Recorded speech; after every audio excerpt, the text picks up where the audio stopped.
Imagine suffocating, freezing, and getting cooked by radiation all at the same time. That's Mars. And it gets worse. Today I'm breaking down every horrifying way the red planet can finish you, and why we might be making the biggest mistake in human history by going there. If you're fascinated by space and want to keep exploring the universe with me, hit that subscribe button and give this video a thumbs up. Let's get started.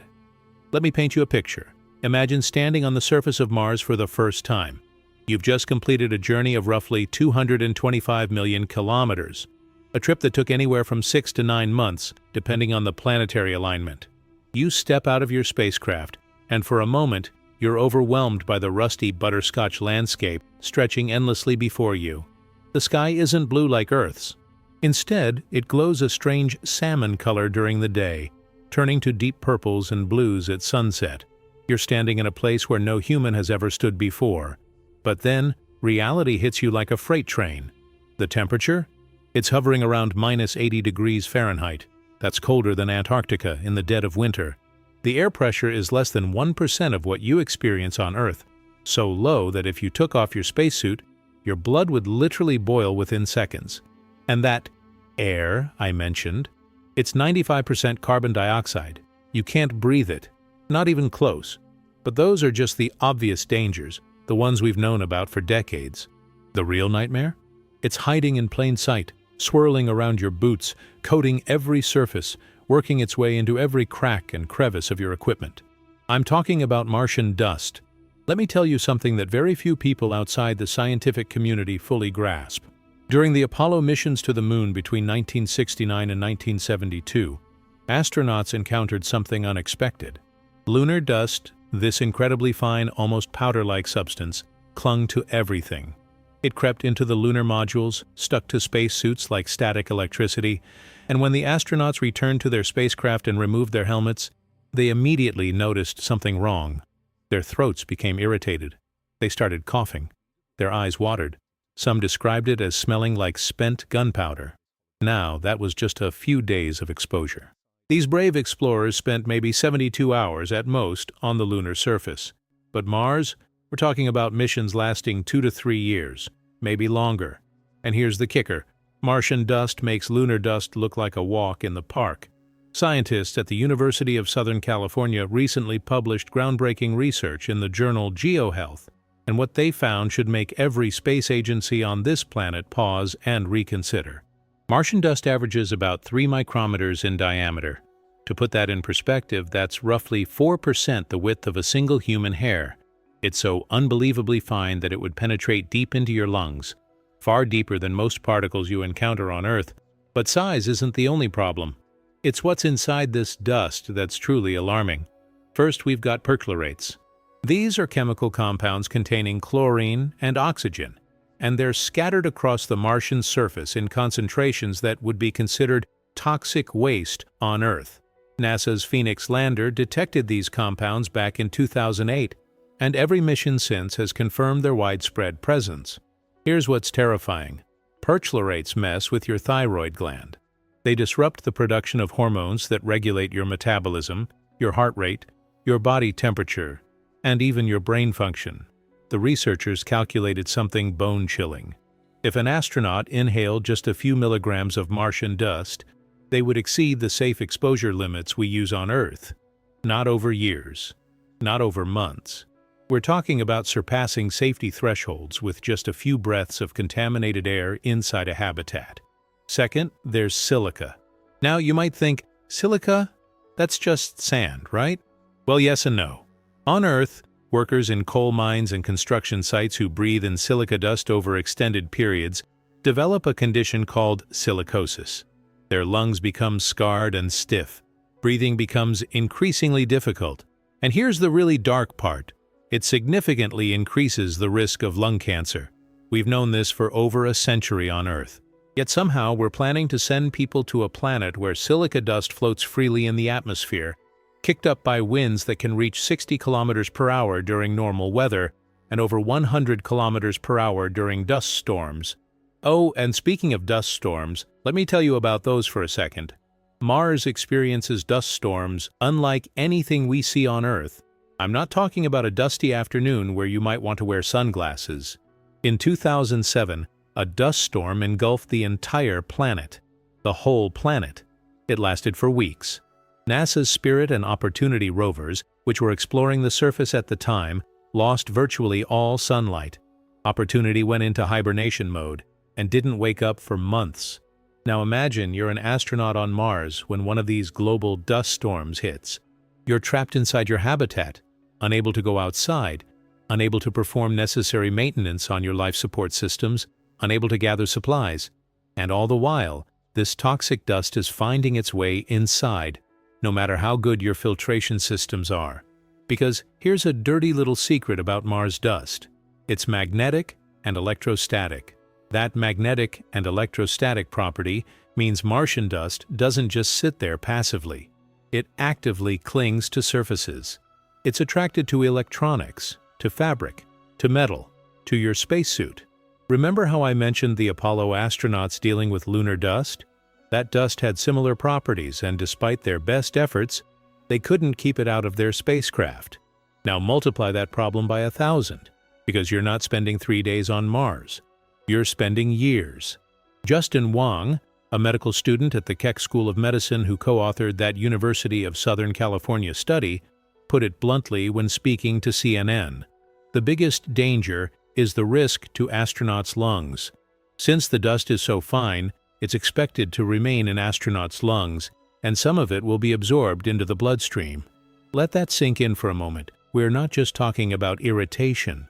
We're talking about these particles becoming a permanent part of your body, circulating through your blood, potentially causing damage to organs far from your lungs.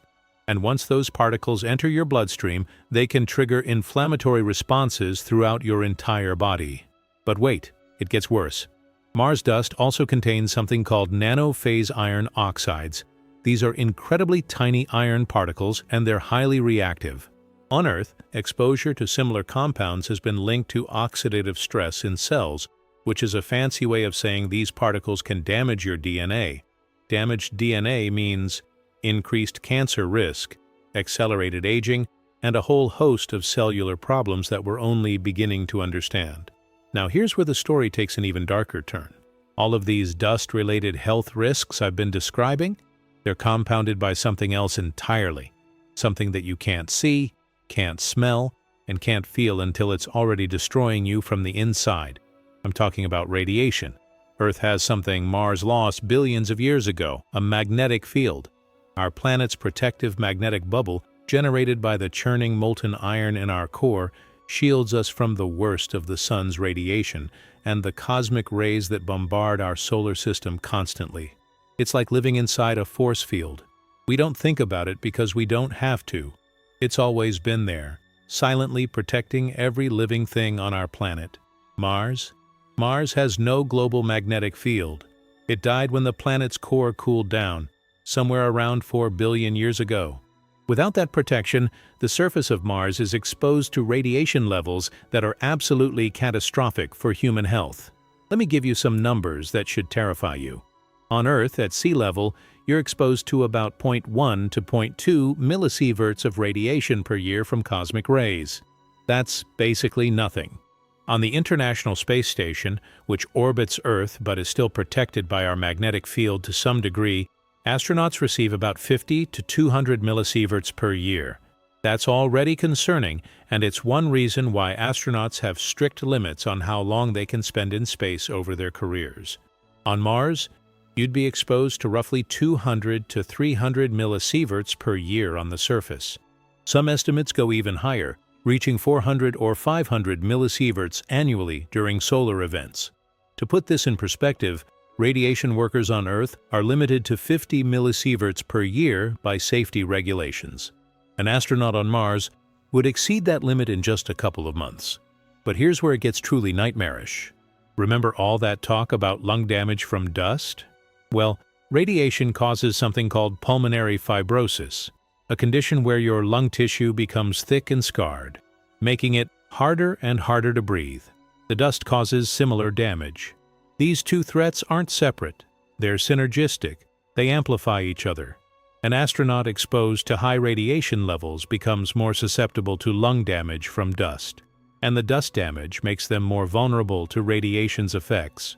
The medical term is compounding risk factors, but what it really means is that Mars is trying to kill you in multiple ways simultaneously, and each method makes the others more effective. Now, if you're thinking about the long-term implications of humans settling on Mars, you might want to check out my other video on why the first humans on Mars will be trapped there forever. It explores the gravitational, physiological, and logistical nightmares that make returning from Mars nearly impossible for long-term residents. The video is on the card above. Now let's talk about what happens when you combine radiation exposure with a compromised immune system. Space travel, even just being in microgravity, weakens your immune system. We've known this since the early days of space exploration. Astronauts on the International Space Station frequently report dormant viruses reactivating in their bodies. Things like herpes simplex that had been sleeping in their cells for years suddenly wake up because their immune systems are struggling. Now, put those same astronauts on Mars, where they're being bombarded with radiation daily, breathing in toxic dust particles, living in cramped quarters under incredible psychological stress, and ask yourself, what happens when someone gets sick?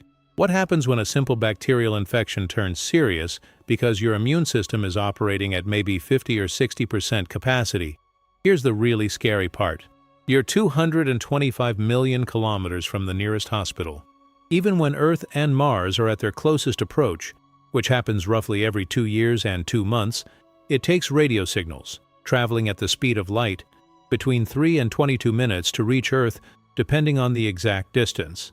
That means a conversation with mission control has a lag time of 6 to 44 minutes between question and answer. Imagine having a medical emergency and having to wait up to 44 minutes just to get a response from the doctor who might be able to help you. And that's just for communication. Actually getting emergency supplies or evacuation? Impossible. You're stuck there for the duration of your mission, which brings us to another absolutely terrifying aspect of Mars exploration. The isolation factor on Mars isn't just about distance. It's about being fundamentally cut off from any possibility of rescue or escape for years at a time. You see, Mars and Earth don't stay at a constant distance from each other. They're both orbiting the Sun at different speeds, and the distance between them varies wildly. When they're closest, what astronomers call opposition, they're about 33.9 million kilometers apart. When they're on opposite sides of the Sun, that distance balloons to over 250 million kilometers. This creates something called a launch window. Because of orbital mechanics and fuel efficiency, you can only realistically launch a mission to Mars about once every 26 months. Miss that window, and you're waiting over 2 years for the next one. So if you're on Mars and something goes catastrophically wrong, your habitat springs a leak, your water recycling system fails, someone develops a life-threatening medical condition, there's no cavalry coming. There's no emergency extraction team. You either solve the problem with whatever resources you have on hand, or you die. The psychological weight of that reality is something we're only beginning to understand. NASA and other space agencies have conducted isolation studies, locking volunteers in Mars simulation habitats for months at a time. These studies consistently show that even the most mentally resilient individuals begin to struggle after extended periods. Depression, anxiety, interpersonal conflicts, sleep disturbances, all of these become increasingly common as the months drag on.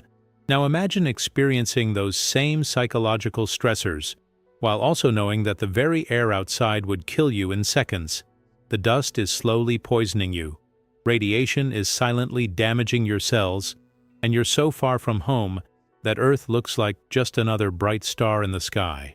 Some researchers have started calling this cosmic solitude syndrome, and it's unlike any psychological challenge humans have ever faced. But let's get back to the physical dangers, because we've barely scratched the surface of what makes Mars so hostile to life.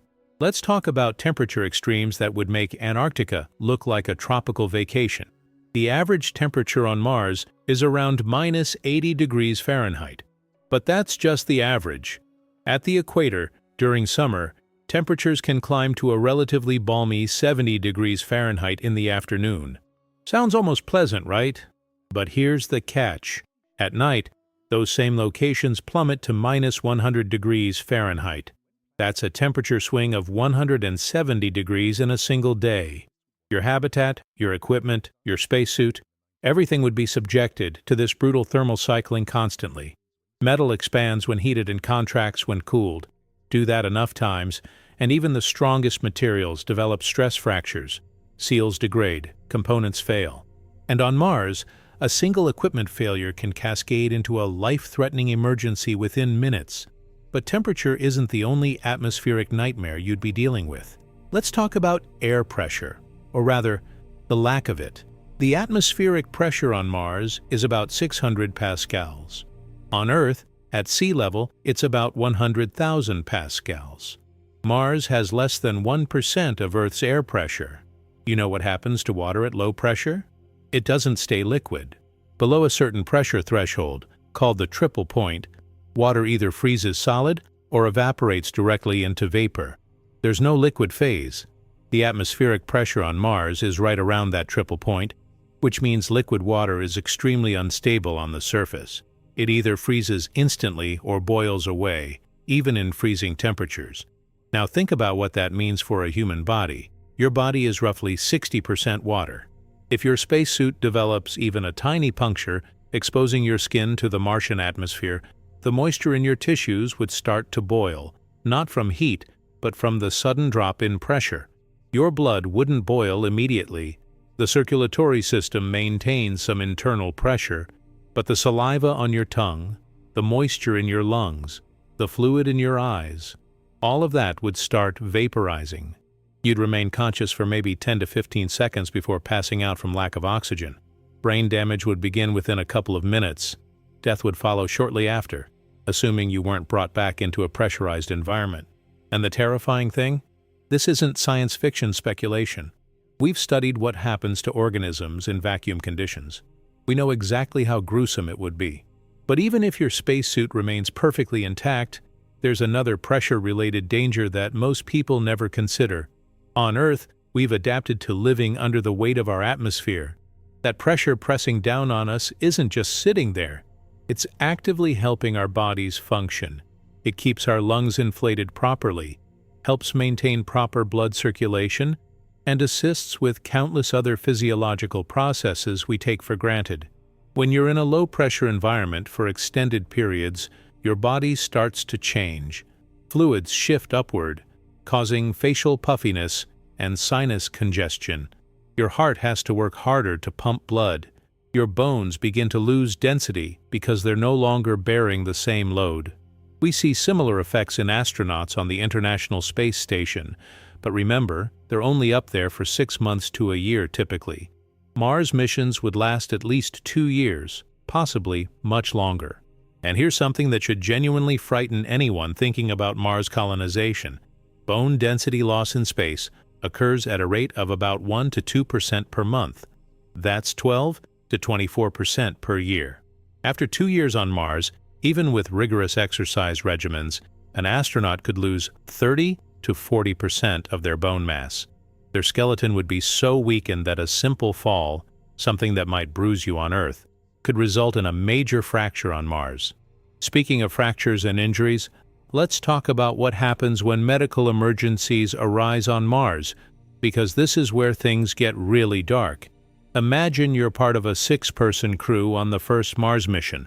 One of your crew members is out conducting a geological survey when they trip over a rock and break their leg. Not just a simple fracture, a compound fracture where the bone pierces through the skin. On Earth, this is serious but manageable. You call an ambulance, they arrive within minutes.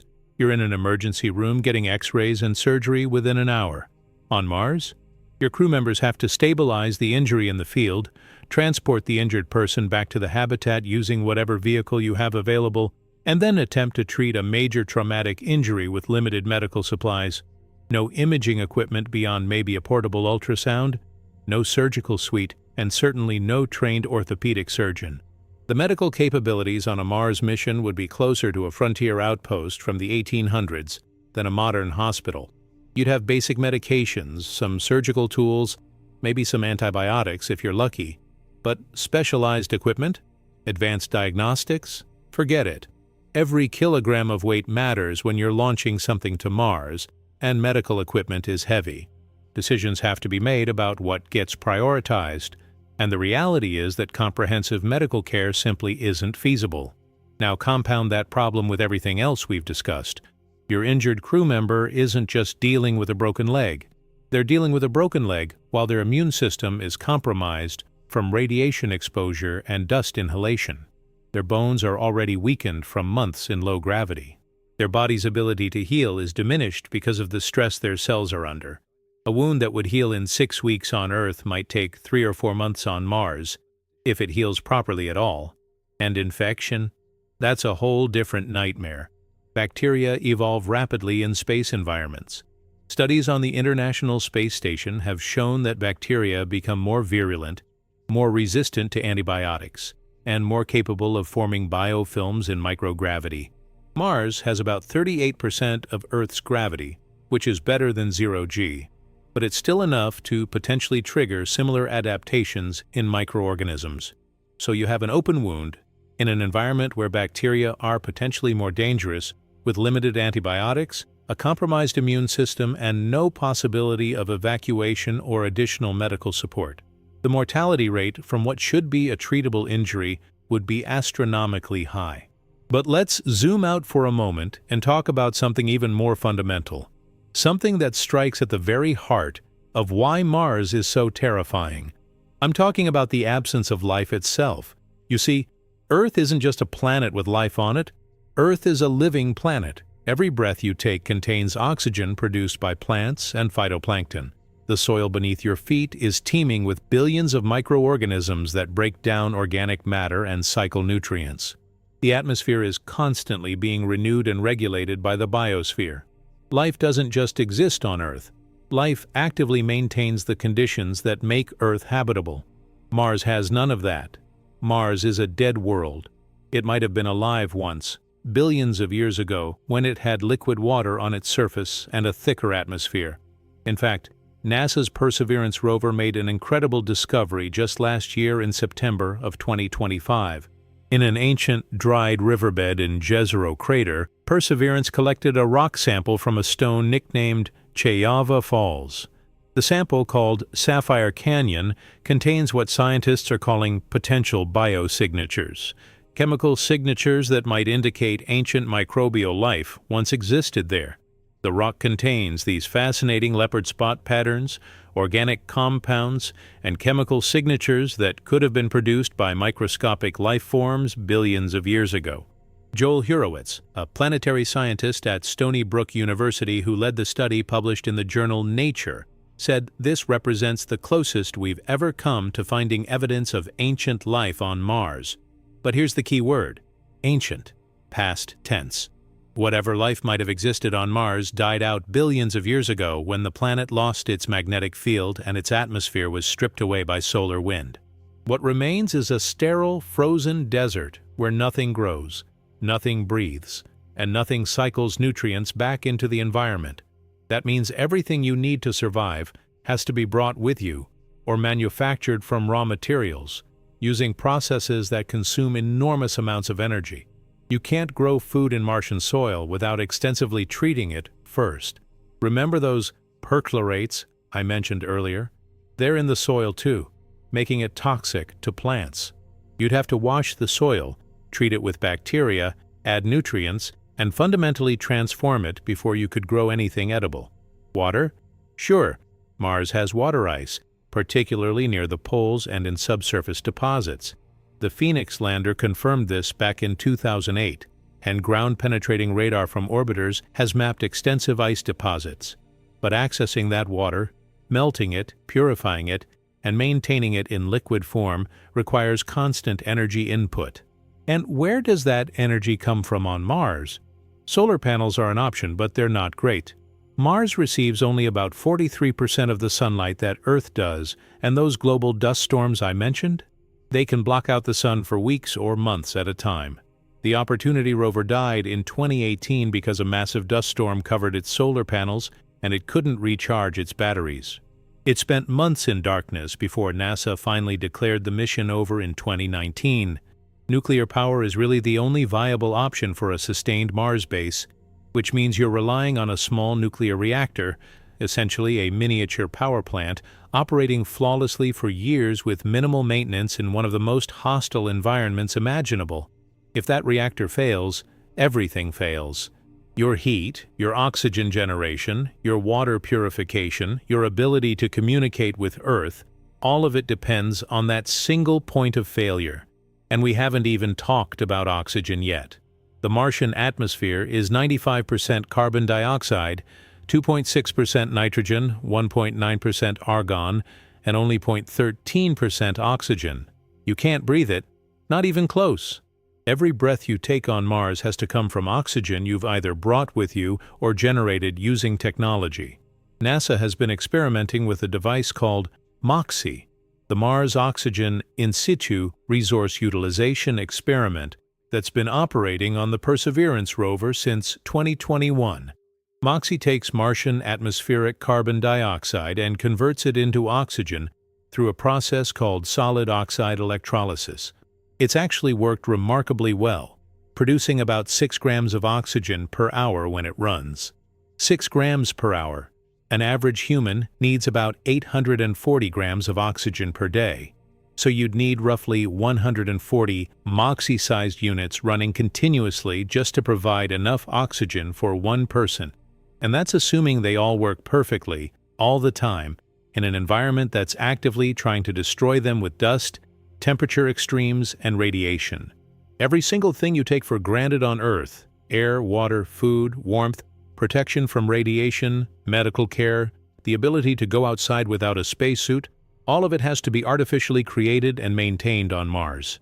You're not living on a planet. You're living inside a series of fragile technological bubbles, knowing that a single critical failure could kill everyone. Now, let's talk about something that doesn't get nearly enough attention in popular discussions about Mars: the gravity problem. Mars has about 38% of Earth's gravity. That might sound like it's not too bad. After all, 38% is better than the zero-gravity astronauts experience on the International Space Station, right? Well, here's the thing. We have decades of data on what zero gravity does to the human body. We understand it pretty well at this point. But we have almost no data on what sustained exposure to partial gravity does to humans over long periods. We don't know if 38% gravity is enough to prevent the bone loss, muscle atrophy, and cardiovascular problems we see in zero-G. It might help. It might not. We're essentially running a medical experiment with no baseline data, and the test subjects are some of the most highly trained, valuable people our species has produced. What we do know from studies conducted on Earth is that the human body is exquisitely adapted to 1G, Earth's gravity. Our entire cardiovascular system is designed to pump blood upward against gravity. Our bones are structured to bear weight in specific ways. Our inner ear balance system expects a certain gravitational pull. Change any of those parameters, and things start going wrong. Astronauts returning from 6-month stints on the International Space Station often can't stand on their own when they first come back. Their muscles have atrophied so severely that they need assistance just to walk. Their balance is completely off because their vestibular system has adapted to zero-G. It takes weeks or months of intensive physical therapy for them to recover, and some effects, like vision changes caused by fluid pressure on the optic nerve, can be permanent. Now imagine experiencing similar degradation on Mars, except you can't come home for physical therapy. You're stuck there, gradually getting weaker, your body slowly adapting to Martian gravity in ways we don't fully understand. And if you ever do make it back to Earth, a journey that would take another 6 to 9 months, you'd be returning to a gravitational environment that's 2.6 times stronger than what your body has adapted to. The physiological shock could be catastrophic. Some researchers have started using the term Martian body to describe what long-term settlers might become. Taller, because the reduced gravity means less compression on the spine. Weaker, because there's less resistance to work against. Bones like bird bones, hollow and fragile by Earth standards. And here's the really disturbing question. If someone is born on Mars, grows up in 38% gravity, could they ever visit Earth? Would their body even be capable of surviving in 1G? We're talking about potentially creating a subspecies of humanity that's permanently adapted to Mars, unable to return to the planet of their ancestors. That's not science fiction. That's a legitimate concern raised by aerospace medicine specialists and evolutionary biologists. But let's shift gears for a moment and talk about something even more insidious than the physical dangers. Let's talk about the psychological horror of Mars. I touched on this earlier, but I want to go deeper because this is where Mars really becomes terrifying in ways that are hard to articulate. Imagine this scenario. You've been on Mars for 8 months. The mission is going reasonably well. No major emergencies, equipment is functioning within acceptable parameters. Your crew is working together effectively. But you're starting to notice something changing inside yourself. The endless routine, the recycled air, the same 6 faces every single day. The knowledge that you're trapped in this tin can for at least another 16 months before you can even begin the journey home. You look out the habitat window and see the same rust-colored landscape you've seen every day for 8 months. Nothing moves except the dust. No birds flying past. No clouds drifting by. Well, occasionally some thin, wispy clouds made of water ice or carbon dioxide, but nothing like the dynamic cloud formations of Earth. No trees swaying in the wind. No animals. No insects. No signs of life whatsoever. Just rock, dust, and the occasional dust devil spiraling across the plain. The silence is oppressive. On Earth, even in the quietest places, there's ambient sound. Wind rustling through grass, distant traffic, birds calling, your own footsteps on soil that has texture and variation. On Mars, outside your habitat, there's wind, but it's thin and weak. The atmosphere is so tenuous that even 100-mile-per-hour winds carry very little force. You can't hear it the way you hear wind on Earth. It's more like a distant whisper. Inside the habitat, you hear the constant hum of life support systems, fans circulating air, pumps moving water, the MOXIE unit generating oxygen with its mechanical rhythm, carbon dioxide scrubbers humming away. These sounds become the soundtrack of your life, 24 hours a day, never stopping, because if they stop, you die. Sleep becomes increasingly difficult. Mars has a day length, called a sol, of 24 hours, 39 minutes, and 35 seconds. That's close enough to Earth's day that you'd think it wouldn't be a problem, right? But the human circadian rhythm is actually slightly longer than 24 hours, closer to 24¼ hours naturally. That extra 39 minutes on Mars sounds like it might actually be beneficial. But here's what nobody tells you. Your circadian rhythm isn't just about day length. It's deeply tied to light quality, light intensity, and a whole host of environmental cues that Mars simply doesn't provide. The sunlight on Mars is dimmer, and it has a different spectral quality because it's filtering through that thin, dust-filled carbon dioxide atmosphere. Your brain knows something is wrong even if you can't consciously identify it. Studies of people in extreme isolation, like those conducting research at Antarctic stations during the winter, show that depression rates skyrocket, cognitive function declines, interpersonal conflicts intensify, and those researchers can email their families, make phone calls, and they know that in a few months they'll be extracted and returned to civilization. Mars astronauts have none of those comforts. Communication with Earth has that inevitable delay, anywhere from 6 to 44 minutes round trip. You can't have a real conversation with your loved ones. You can only exchange messages, like the world's slowest text thread. Your spouse tells you they miss you, and by the time you receive that message and respond, 20 to 90 minutes have passed. Your kids tell you about their day at school, and by the time you hear about it, that day is ancient history. You're experiencing their lives in delayed snapshots, always disconnected, always out of sync.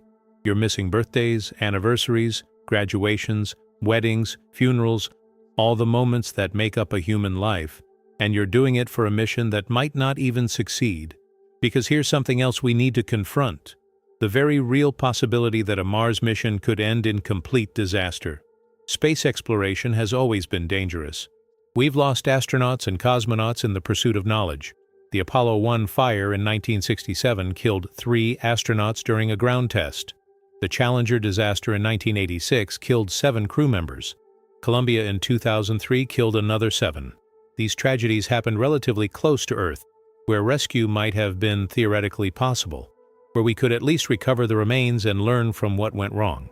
On Mars, if something goes catastrophically wrong, there's no rescue, there's no recovery mission. The crew would die 225 million kilometers from home, and their bodies would remain on Mars, probably forever. Future missions might erect a memorial, but there would be no bringing them home for burial. They would become permanent residents of the planet that killed them. And the psychological weight of that knowledge, that if things go wrong, you're not just risking death, you're risking dying alone on an alien world with no hope of anyone reaching you. That's a burden unlike anything humans have ever carried before.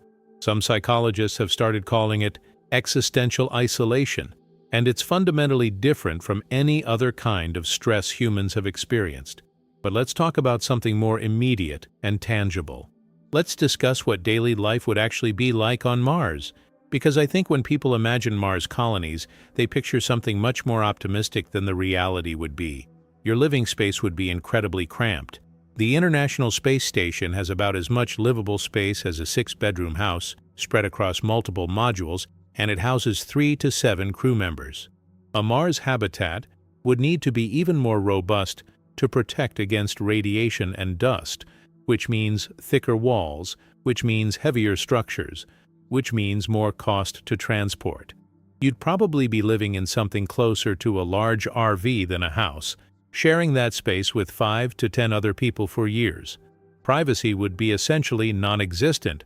You'd have a sleeping compartment, probably about the size of a small closet, and that's about it. Everything else would be communal. Every conversation you have, every meal you eat, every moment of your day would be shared with the same people day after day, month after month. The psychological term for this is ICE syndrome, isolated confined environment, and it's been studied extensively in submarine crews, Antarctic researchers, and space station astronauts. People start developing intense irritations with each other over trivial things. The way someone chews their food becomes unbearable. Someone's laugh starts to grate on your nerves like nails on a chalkboard. These minor annoyances, which you'd barely notice in normal life, become magnified 1,000-fold because you can't escape them. You can't go for a walk to clear your head. You can't drive to a friend's house to vent. You're trapped with these people, and they're trapped with you. Crew selection for Mars missions focuses heavily on psychological compatibility for exactly this reason. But here's the problem.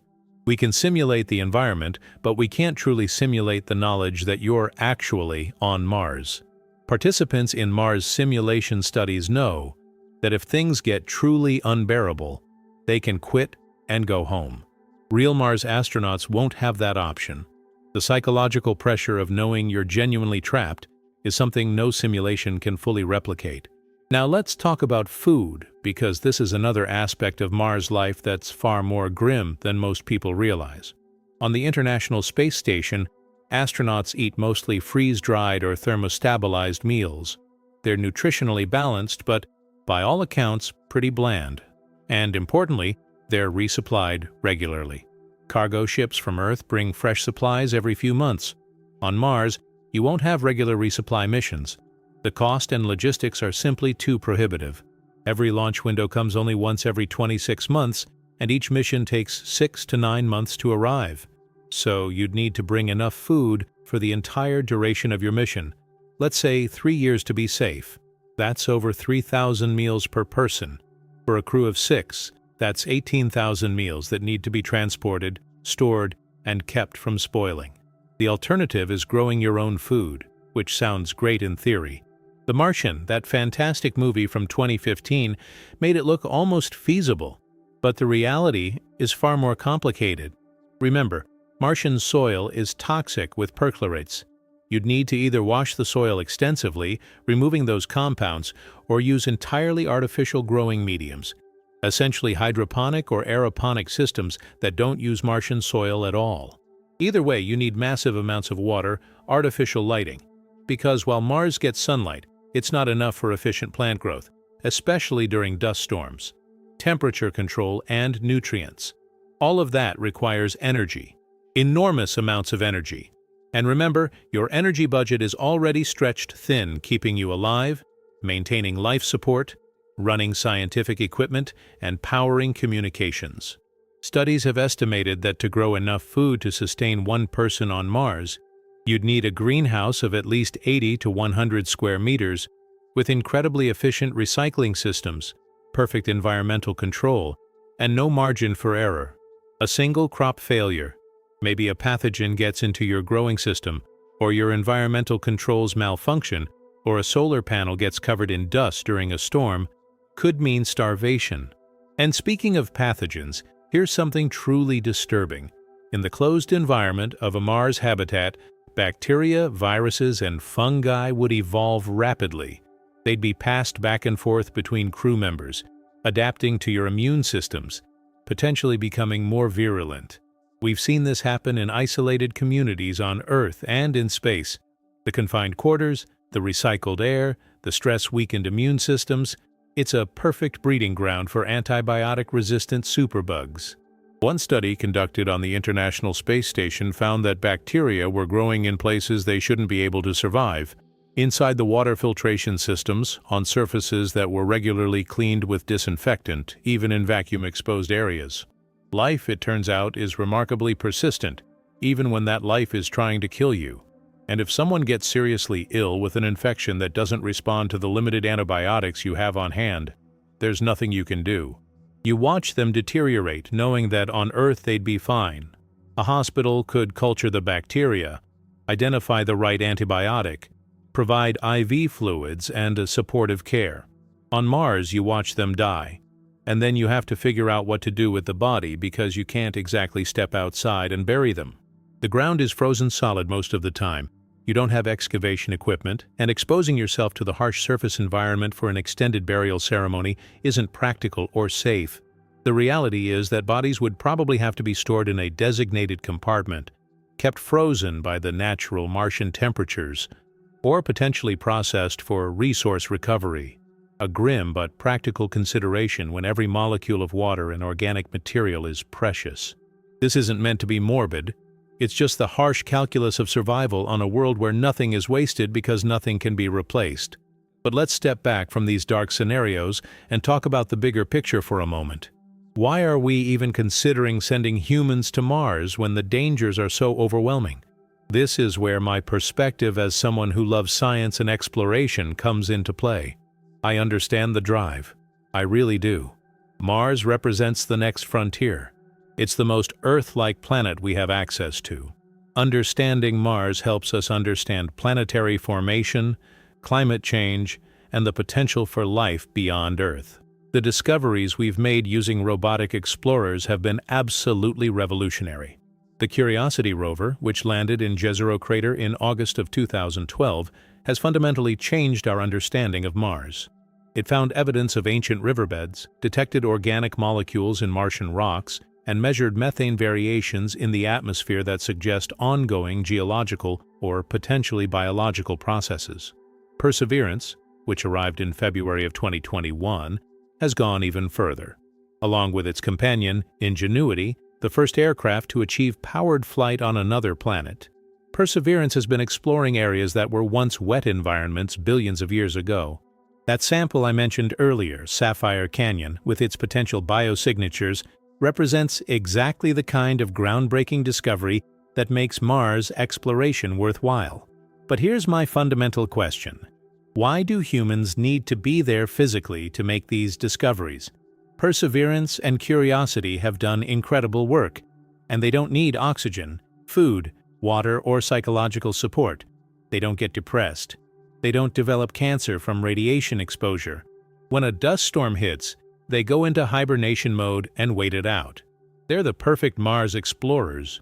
The counter-argument, of course, is that human scientists can work faster, make intuitive leaps that programmed AI can't, and adapt to unexpected situations in ways that robots, even sophisticated ones, cannot. And that's absolutely true. A human geologist on Mars could accomplish in a day what takes a rover weeks or months. But is that speed worth the astronomical risk and cost? Let me give you some perspective on cost. NASA's Mars 2020 mission, which included Perseverance and Ingenuity, had a total cost of about $2.7 billion. That sounds like a lot, and it is. but it's nothing compared to what a human mission would cost. Conservative estimates for a human Mars mission start at around $100 billion and go up from there. Some estimates reach $500 billion or even $1 trillion when you factor in all the infrastructure, safety margins, and support systems needed. For that same money, you could send dozens or hundreds of advanced robotic missions to Mars and other planets. You could develop AI systems sophisticated enough to perform complex scientific analysis on site. You could build orbital infrastructure that makes the entire inner solar system accessible. The scientific return on investment for robotic missions versus human missions is orders of magnitude better. But there's something else driving the push for human Mars missions. And it's not purely scientific. It's philosophical and, frankly, emotional. Humans have always been explorers. We crossed oceans in wooden boats, climbed the highest mountains, ventured to the poles, and eventually escaped Earth's gravity entirely. Mars represents the ultimate frontier, and there's a deep-seated human need to reach it, to stand on its surface, to plant a flag and say, "We made it." I get that. I feel that pull too.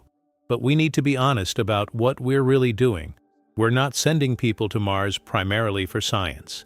We're sending them because it's a monument to human achievement, a demonstration of capability, and potentially a stepping stone to becoming a multi-planetary species. Those are valid goals, but we need to acknowledge the price.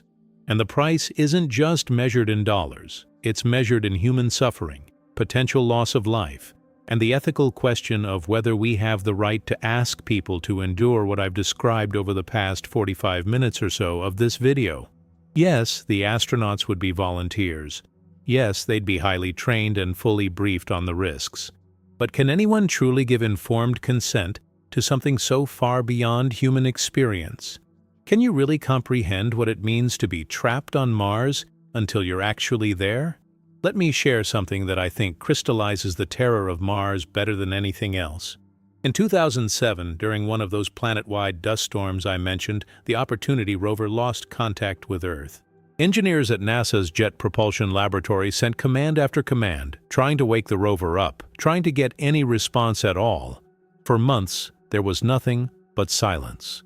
Finally, in early 2008, the skies began to clear. Engineers sent a command to Opportunity, hoping that enough sunlight had reached its solar panels to charge its batteries. And miraculously, Opportunity woke up. It responded. It survived. But here's the thing that haunts me. Opportunity's last message, before it went silent during another massive dust storm in June of 2018, was essentially a status report indicating that its battery was critically low and it was about to enter hibernation mode.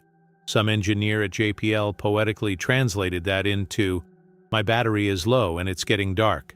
That message became famous, almost a meme. But think about what it really represents. A machine alone on a hostile world, running out of power, with darkness closing in, sending one final message before shutting down, not knowing if it would ever wake up again. It didn't. Opportunity never responded to subsequent wake-up calls. It died in that storm, covered in dust, frozen in the Martian night. Now imagine that message coming from a human. Imagine being a flight controller at Mission Control and receiving a transmission from Mars. Life support is failing, and we're running out of time. And there's nothing you can do. You can't send help. You can't fix the problem remotely. All you can do is listen as the signal eventually goes silent. That nightmare scenario isn't far-fetched. It's a realistic possibility that mission planners have to prepare for, even though there's no real way to prepare for it. You can run simulations, you can practice emergency protocols, but at the end of the day, if a critical system fails on Mars and the crew can't fix it with what they have on hand, those people are going to die, and Earth will bear witness to it in real-time communication delays, watching helplessly from 225 million kilometers away. The psychological impact on Earth would be devastating too. Think about the Challenger disaster. An entire generation watched that shuttle break apart on live television. 7 people died in an instant, and it traumatized millions of viewers, particularly school children who were watching because teacher Krista McAuliffe was on board. That trauma reshaped public opinion about space exploration for years. Now imagine watching a Mars crew slowly run out of oxygen, or water, or power, over the course of days or weeks. Social media would be tracking every update. The news would cover it 24/7. We'd be watching people die in slow motion, unable to help, and the entire world would be forced to confront the brutal reality of what we asked these explorers to do. Would that disaster end human space exploration? Maybe. Or maybe it would galvanize support for better technology, more safety measures, more investment. History suggests it could go either way. But either way, the cost in human terms would be catastrophic. Now, I want to be clear about something. I'm not arguing that we should never send humans to Mars. I'm arguing that we shouldn't send them yet, not until we've solved the fundamental problems that make Mars so deadly. And some of those problems might not be solvable with current or near-future technology. The radiation issue, for example. There are really only 3 ways to protect against cosmic radiation and solar radiation. The first is shielding, putting enough material between you and the radiation source to absorb it. On Earth, that's our atmosphere and magnetic field. On Mars, you'd need habitat walls several feet thick, made of Martian regolith or water or some other material. That's heavy, difficult to construct, and limits your mobility. You can't exactly wear a spacesuit with 3 feet of shielding. The second option is pharmaceutical protection, drugs or therapies that help your cells repair radiation damage or prevent it in the first place. There's been some promising research in this area. Scientists have identified compounds that can boost DNA repair mechanisms or scavenge free radicals created by radiation. But we're nowhere near having a radiation pill that would make Mars safe. The damage is simply too extensive and too varied. The third option is artificial magnetic fields. Some researchers have proposed generating a magnetic field around Mars habitats, or even around the entire planet using orbital satellites. This is firmly in the realm of science fiction with our current technology. The energy requirements would be astronomical, and we don't have the engineering capability to build magnetic field generators on the scale needed. So if we can't adequately solve the radiation problem, and radiation is a fundamental characteristic of Mars that we can't change, then maybe Mars just isn't suitable for human habitation with current technology. Maybe we need to wait another 50 years, or 100 years, until we've developed the biotechnology to modify human cells to be radiation resistant, or the engineering capability to terraform Mars itself. Terraforming. That's another concept that gets thrown around a lot in Mars discussions. The idea is to engineer Mars back to something resembling its ancient past, a world with a thick atmosphere, liquid water on the surface, and comfortable temperatures. It sounds great, except that it's effectively impossible with foreseeable technology. To terraform Mars, you'd need to thicken the atmosphere dramatically. That means releasing the carbon dioxide locked in the polar ice caps and in the Martian soil. Some proposals involve setting up enormous mirrors in orbit to reflect sunlight onto the poles, heating them up and releasing their frozen carbon dioxide. Others suggest deliberately crashing comets into Mars to add volatiles. Still others propose massive chemical factories that would pump greenhouse gases into the atmosphere for centuries. Even if we did all of that, and we're talking about an engineering project that would make the pyramids look like sandcastles, Mars still wouldn't have a magnetic field. Without that magnetic field, the atmosphere we worked so hard to create would slowly be stripped away by solar wind, just like it was billions of years ago. We'd be running on a treadmill, constantly replenishing atmosphere that's constantly leaking into space. The timescale for terraforming Mars, even with optimistic assumptions, is measured in centuries or millennia. It's not a solution for the explorers we'd send in the next few decades. So what's the alternative? Well, one option is to focus our near-term human exploration efforts on places that are actually more hospitable than Mars. And I know that sounds crazy. Mars is the most Earth-like planet in the solar system, right? But hear me out. The Moon is only 3 days away from Earth. If something goes wrong, rescue is at least theoretically possible. Communication is nearly instantaneous, only about 1.3 seconds of delay. We could build habitats in lunar lava tubes, which would provide natural radiation shielding. We could test technologies, practice living off-world, and learn how to maintain human health in reduced gravity, all while remaining close enough to Earth to receive help if needed. And here's something most people don't know. There are locations in the solar system that might actually be more promising for human settlement than Mars. The subsurface oceans of Europa, or Enceladus for instance, are protected from radiation by kilometers of ice. They're heated by tidal forces from their parent planets. They might even contain life. Obviously, living under an ice shell on a moon of Jupiter or Saturn presents its own enormous challenges, but it might ultimately be more feasible than surviving on the irradiated, toxic desert of Mars. Even Venus, hostile, hellish Venus with its surface temperature of 870 degrees Fahrenheit, might be more suitable for human habitation than Mars. Not on the surface, obviously, but in the atmosphere. At an altitude of about 30 kilometers, Venus's atmosphere has Earth-like pressure and temperature.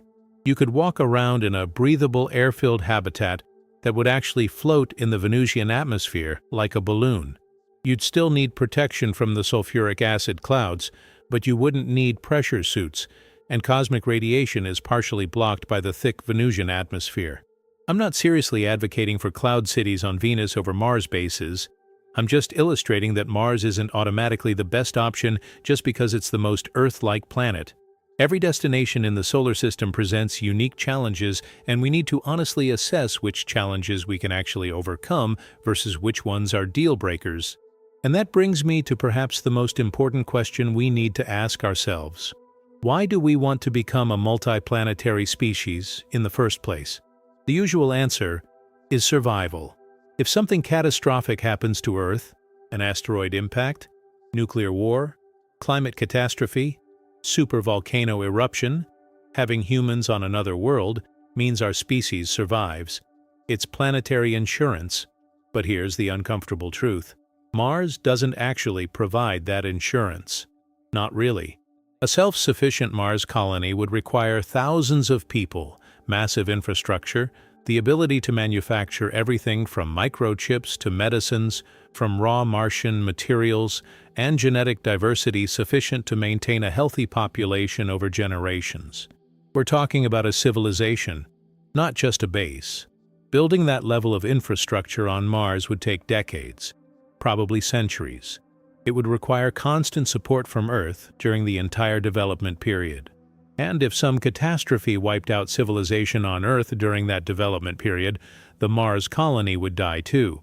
They'd be dependent on Earth for too many critical supplies and technologies to survive on their own. So Mars doesn't actually make us a multiplanetary species in any meaningful survival sense until we've invested so much time and resources that the original threat, whatever catastrophe we're trying to avoid, has probably already happened or been averted. It's a paradox that doesn't get discussed enough in these conversations. Now, there's another argument for Mars exploration that's more philosophical. It goes something like this. Humans need challenges to strive for. We need frontiers to explore. The drive to explore is fundamental to who we are as a species, and Mars represents the ultimate expression of that drive.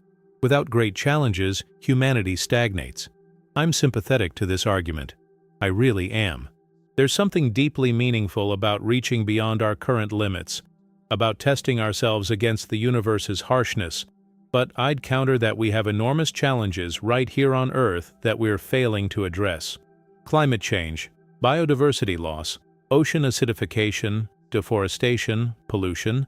These are all problems that threaten our long-term survival, and they're all solvable with current technology if we had the political will and resources.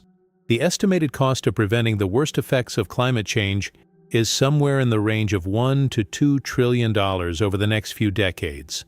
That's roughly equivalent to what a sustained Mars colonization program would cost. Which investment provides better returns for human survival and flourishing?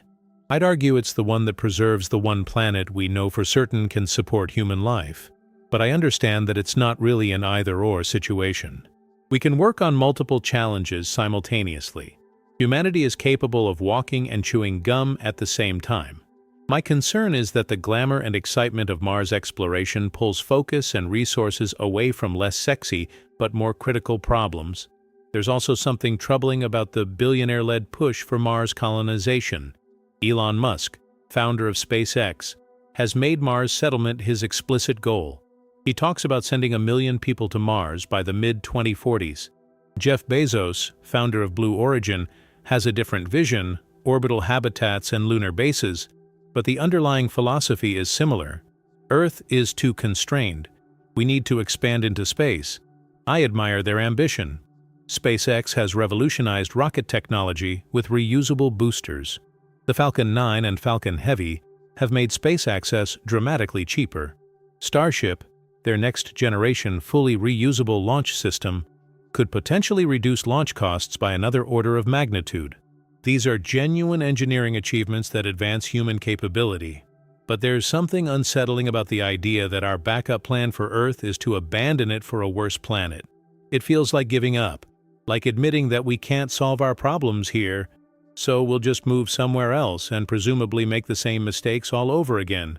Mars won't fix what's broken about human civilization. It'll just export those problems to a new location where they'll be even harder to address.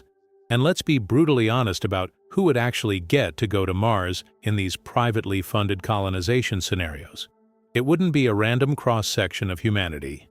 It would be the wealthy, the connected, the highly skilled individuals deemed most valuable by whoever is funding the missions. Mars would become the ultimate gated community, with an application process that makes elite universities look accessible. Meanwhile, billions of people would remain on Earth, dealing with the consequences of climate change, resource depletion, and ecological collapse. The disconnect between the haves living on Mars and the have-nots struggling on Earth would create a permanent division in human civilization, literally planetary inequality. Now, maybe I'm being too pessimistic. Maybe Mars exploration will inspire a new generation of scientists and engineers who solve problems we haven't even imagined yet.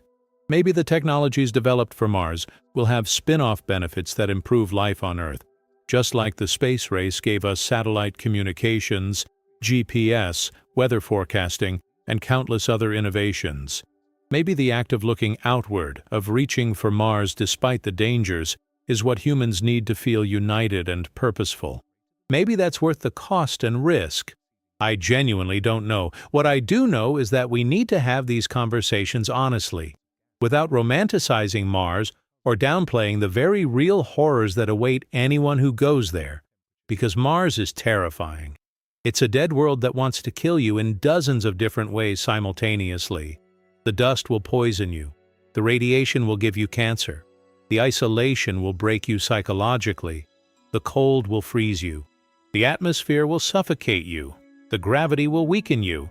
A single equipment failure will kill you. And through all of this, you'll be so far from home that rescue is impossible and communication is agonizingly delayed.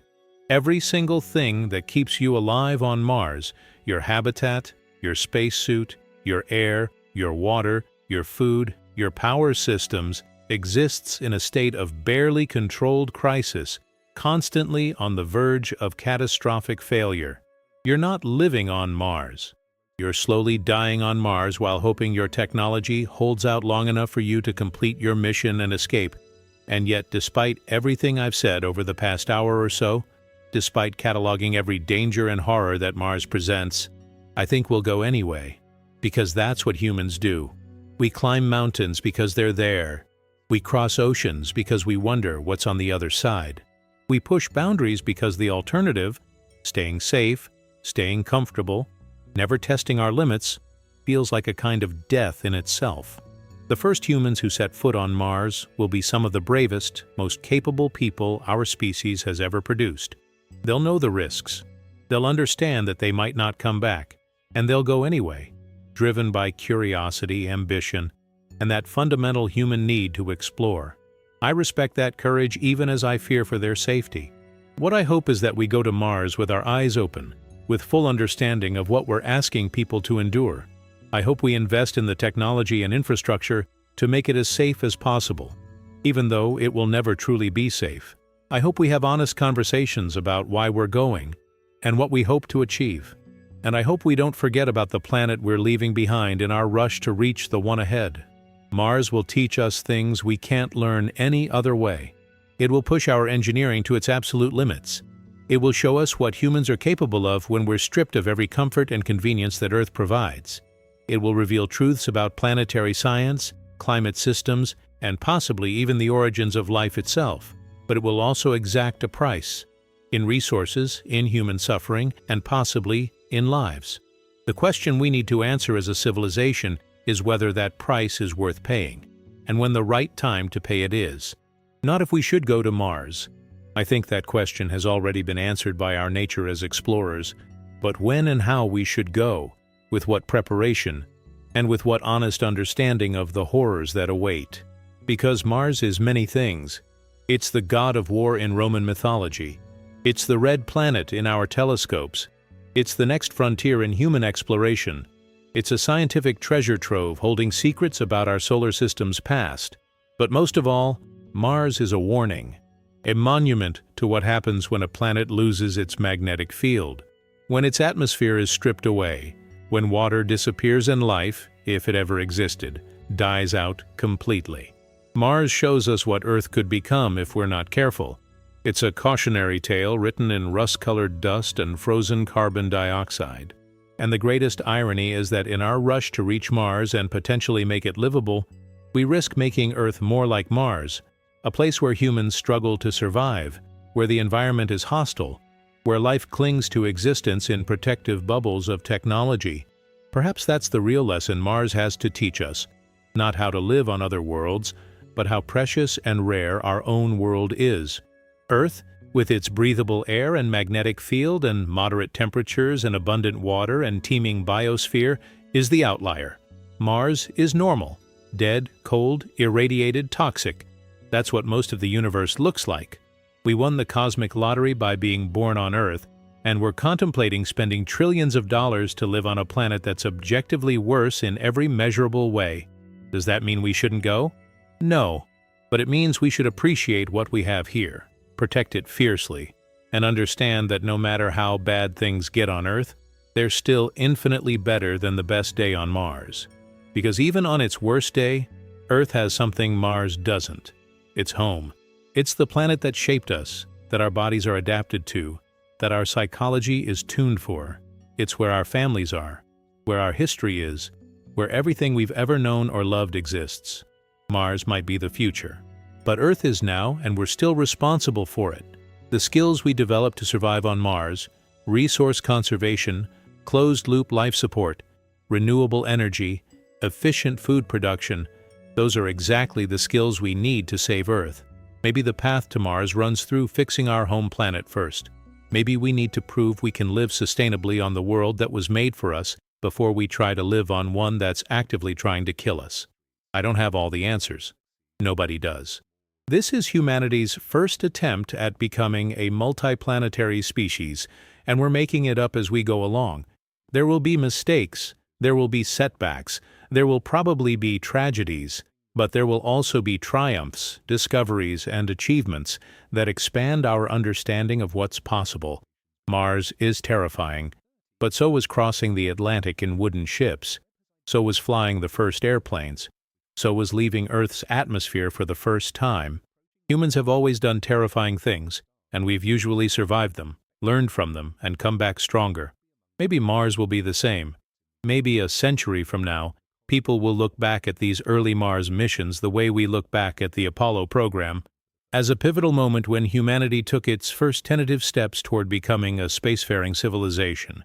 Or maybe Mars will remain forever hostile, a place we visit but never truly settle, a permanent reminder of Earth's uniqueness and fragility. Either way, the journey will teach us things about ourselves, about our capabilities, our limits, our values, and our priorities as a species. The red planet waits, patient and indifferent, just as it has waited for billions of years. It doesn't care whether we come or not. It doesn't care whether we succeed or fail. It will continue its lonely orbit around the sun long after humanity is gone, a silent witness to the brief flash of consciousness that once looked up from a neighboring world and dared to dream of reaching its distant shores. Mars is terrifying, and we're going anyway. That says everything you need to know about humanity, our courage, our recklessness, our insatiable curiosity, and our refusal to accept limits. For better or worse, Mars is calling, and we're going to answer. The only question that remains is, what will we find there? And more importantly, what will Mars find in us?